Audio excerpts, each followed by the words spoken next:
Olha, bom dia a todos, em nome do Pai, do Filho e do Espírito Santo, amém. Vamos para a liturgia agora. A liturgia de hoje vai nos convidar a nós fazermos algumas reflexões, né? A gente já julgou alguém por aparência? Você já julgou alguém só por a aparência daquela pessoa, né? Ou você já colocou a culpa em Deus por alguma coisa que aconteceu errado na sua vida? É interessante que a liturgia de hoje, ela aparece uma discussão de Jesus, né? Uma explicação de Jesus, melhor dizendo, aos seus discípulos. A começar por Pedro, né? A gente vamos fazer o sinal da cruz, em nome do Pai, do Filho e do Espírito Santo. Amém. Vamos falar só um pouquinho da liturgia, que é grandona, né? É todo o capítulo 9 de São João e vai dizer assim, olha, naquele tempo, ao passar, Jesus viu um homem cego de nascença. Os discípulos perguntaram a Jesus, mestre, quem pecou para que nascesse cego, ele ou seus pais?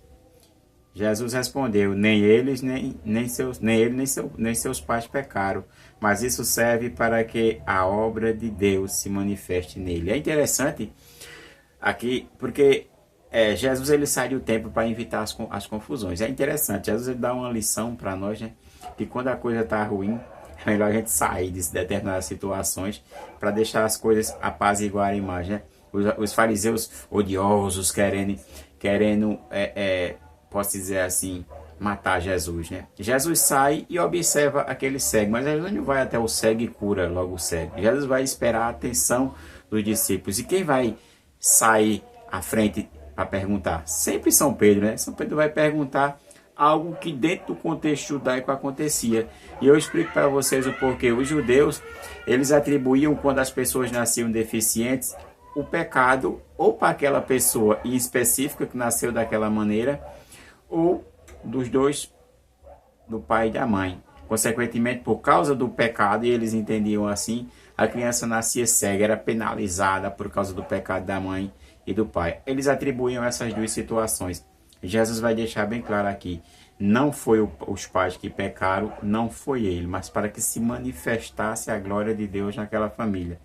É interessante que um fato aqui bem triste é que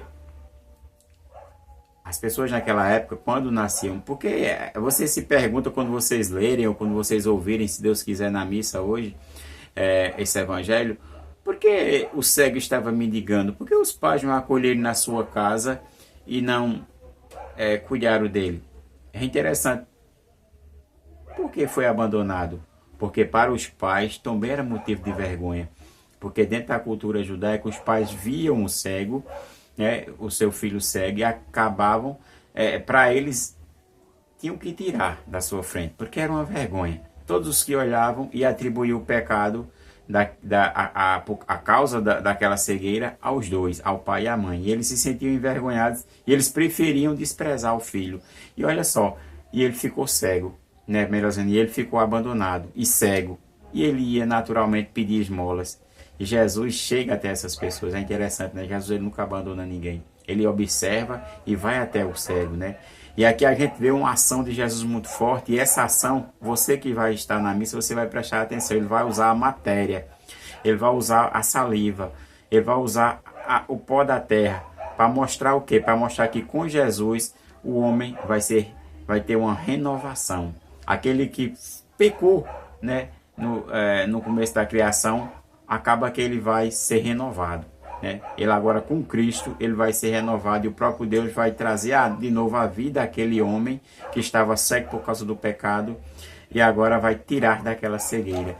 E é interessante que no final do Evangelho, depois da conversa de Jesus com o cego e agora ele estava vendo, né? Alguns fariseus que estavam com ele ouviram isso e disseram, porventura também nós somos cegos? Respondeu-lhe Jesus, sim, fosse cego, não terias culpa, mas como dizeis, nós vemos, o vosso pecado permanece. Aqui Jesus quer dizer a rejeição que eles fizeram com Jesus. Jesus fez um milagre e os discípulos permaneciam cegos, e os fariseus permaneciam cegos. É interessante, aí a gente faz um questionamento para você aí que está em sua casa nesse domingo, dentro dessa liturgia, né? Qual é a sua cegueira de hoje? É você não reconhecer Jesus através dos sacramentos? É você não reconhecer Jesus através da Santíssima Eucaristia é você não reconhecer Jesus através da sua família, nas fragilidades que ela está passando hoje, e você não está vendo a mão de Deus agindo dentro daquela situação, você está perplexo, você está afastado, você está cego, você está achando que está sendo punido por Deus. Não, meu irmão, minha irmã. Deus quer manifestar-se na sua vida. Mas é preciso que você creia. Nesse capítulo 9 de São João vai mostrar isso. A gente não pode julgar por as aparências. Não podemos culpar Deus por as nossas misérias. Tudo é escolha nossa, né? E no final das contas, qual é a nossa cegueira? Que Jesus quer nos purificar. É nós vermos mais o sagrado, como na liturgia de hoje chama, na liturgia da semana chama para amar a Deus e amar o próximo. É nós vermos melhor aonde o sagrado está agindo. É nós vermos melhor as facilidades dentro da nossa família, e entender o agir de Deus ali, e continuar em oração, e continuar perseverando. É isso que eu chamo a atenção de vocês. A primeira leitura que vem com Samuel, os Salmos vai mostrar isso, a segunda leitura e o Evangelho vai nos trazer isso, principalmente a primeira leitura e o Evangelho. Não julgar pelas aparências. Deus conhece o nosso coração. Mas entenda, Deus vai agir na minha vida e na sua no momento certo. Mas é preciso confiar em Deus e pedir a Deus para que Deus tire essa cegueira dos nossos olhos. Né? Certo? Salve Maria e que viva Cristo Rei.